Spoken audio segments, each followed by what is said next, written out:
Muy buenas, señores estudiantes. En este momento vamos a desarrollar este ejercicio donde nos presentan tres cargas, Q1 de 5 column, Q2 de -5 y Q3 de +5 column, y se fijan en las esquinas de un triángulo equilátero, cuyos lados son 3 por 10 a la menos 2 metros y nos piden hallar la magnitud y la dirección de la fuerza neta o resultante sobre la carga Q3.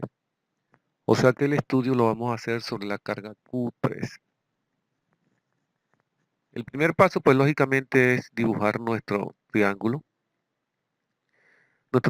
equilátero y ubicar sus cargas. La carga Q1, la carga Q2, la carga Q3. Positiva la carga Q1, negativa la carga Q2 y la carga Q3 es positiva.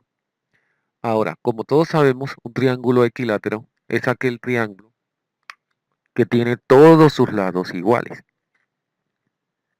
Eso quiere decir que cada lado medirá 3 por 10 a la menos 2 newton. Y por definición, en trigonometría, un triángulo equilátero es un triángulo equiángulo. O sea que los ángulos internos todos miden lo mismo. En este caso sería 60 grados. Entonces todo triángulo equilátero siempre va a medir 60 grados en sus ángulos interiores porque la suma de sus ángulos debe dar 180 grados. La carga Q1 sobre la carga Q3 son de igual signo. Eso lógicamente nos genera una fuerza de repulsión que vamos a llamar F de 1 a 3. Tenemos que calcular la magnitud de esta fuerza. Y la carga Q1 sobre la carga Q2, la carga Q2 sobre la carga Q3 genera una fuerza de repulsión, de atracción hacia Q2. Entonces tenemos que el estudio lo vamos a hacer sobre la carga Q3, que es esta. Entonces Q1 sobre Q3 intenta alejarla con la fuerza 1 a 3. Y Q2 sobre Q3 intenta atraerla, lo que genera una fuerza que vamos a llamar F de 2 a 3. Calculemos el valor de cada una de esas fuerzas. Entonces la fuerza de repulsión de 1 a 3 se puede calcular mediante la ley de Coulomb que nos dice que es igual a K Q1 Q3 entre D, siendo K la constante que tiene un valor de 9 por 10 a la 9 newton metros cuadrados Coulomb cuadrado. Q1, miren el valor de 5 Coulomb, Q3 el valor de 5 Coulomb y la distancia que la separa es de 3 por 10 a la menos 2 metros. Hay que elevarla al cuadrado. Haciendo este procedimiento y sus cálculos nos da que la fuerza de 1 a 3 es de 25 por 10 a la 13 newton. Esa fuerza, resaltamos aquí, es una fuerza de repulsión. Ahora calculemos esta fuerza. Por ley de Coulomb quedaría la misma expresión variando Q2 a Q3. La fuerza de 2 a 3 reemplazando valores, la constante K que tiene este valor, Q2 que es menos 5 Coulomb, Q3 5 Coulomb y la distancia 3 por 10 a la menos 2 metros. Hay que elevarlo al cuadrado. Haciendo la operación nos queda que la fuerza de 2 a 3 es de menos 25 por 10 a la 13 newton. Esa fuerza, insistimos y resaltamos, es una fuerza de atracción. Estos signos que están aquí, este positivo, que es tácito, y este negativo que se observa, nos indican qué tipo de fuerza es, si es de atracción o repulsión, pero no nos indican vectorialmente hacia dónde apunta la fuerza, solamente si la fuerza es de repulsión o es de atracción. Para hacer el análisis ya más concienzudo y como tenemos la fuerza, tenemos nosotros que seguir el procedimiento siguiente. Dibujamos nuevamente nuestro triángulo, ubicamos la fuerza, ubicamos los ángulos, ubicamos la fuerza de 1 a 3 y la fuerza de 2 a 3, pero ahora intuiríamos la fuerza resultante.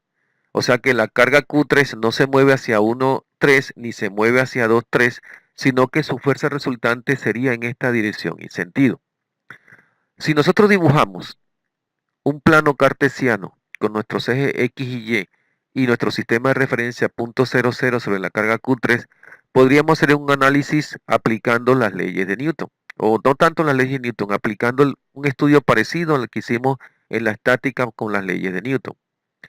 Entonces, los ángulos por relación de triángulos no quedaría de 60 grados la fuerza de 2 a 3 con relación al eje de las X y de 60 grados la fuerza de 1 a 3 también con el eje positivo de las X. Ahora, la fuerza 1 a 3 y la fuerza de 2 a 3 están por fuera de los ejes coordenados. Tenemos que descomponerlas en sus componentes rectangulares.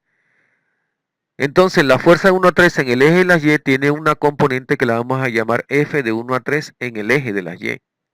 pero también tiene una fuerza en el eje de las X que vamos a llamar F de 1 a 3 en el eje de las X. Estas son las componentes de la fuerza 1 a 3 en cada uno de los ejes, tanto en el eje de la Y como en el eje de las X. Ahora, es necesario aclarar que F1,3 en Y es positivo porque apunta hacia el eje positivo de la y F de 1 a 3 es positivo porque apunta hacia el eje positivo de las X. Decompongamos F2 a 3 en sus componentes rectangulares. Tendríamos F2 a 3 en Y que apunta hacia el eje negativo de la Y. Por lo tanto, F2 3 en Y es negativa. Aquí sí estamos hablando nosotros de dirección y sentido de la fuerza. Y F2 3 en X es la componente de la F2 3 en el eje de las X y apunta también hacia el eje positivo de las X. No tiene que ver este positivo y negativo con la fuerza si es de repulsión o atracción. Ahora, hagamos la sumatoria de fuerzas en cada uno de los ejes. Tenemos esta tabla, sumatoria de fuerzas en el eje de las X y sumatoria de fuerzas en el eje de las Y. Observamos que en X están estas dos fuerzas y ambas fuerzas apuntan hacia el eje positivo de las X. Entonces tendríamos 1, 3 en X más F2, 3 en X. Y en Y tendríamos F1, 3 en Y menos F2, 3 en Y. Observe que esta apunta hacia el eje negativo.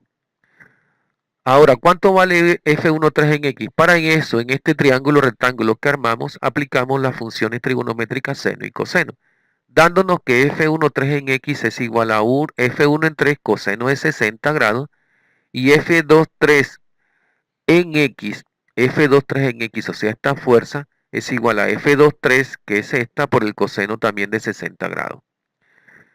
Ahora, F1, 3 en Y es igual a F1, 3 seno de 60. Este es F1 en 3 en Y es igual a esta fuerza por el seno del ángulo de 60.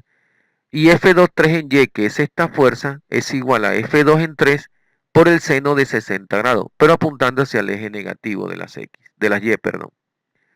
Reemplazando los valores, entonces, ¿cuánto vale F1 en 3? Aquí está 25 por 10 a la 3. Si lo multiplicamos por el coseno de 60, nos da 1,25 por 10 a la 14 newton.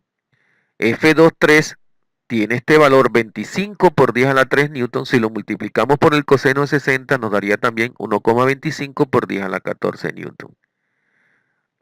F1, 3 seno de 60 es igual a F1 en 3, que vale 25 por 10 a la 3 newton por el seno de 60 y nos daría 2,16 por 10 a la 14 newton. Y F2, 3 seno de 60 es igual a F2, 3, que vale 25 por 10 a la 3 newton multiplicado por el seno de 60 y nos daría también 2,16 por 10 a la 14 newton. Sumando estos dos valores nos resulta 2,50 por 10 a la 14 newton y aquí nos da 0 newton. ¿Qué quiere decirnos este valor? Que la fuerza resultante sobre la carga Q3 en X tiene este valor y la carga se mueve hacia el eje positivo de las X en esta dirección y sentido.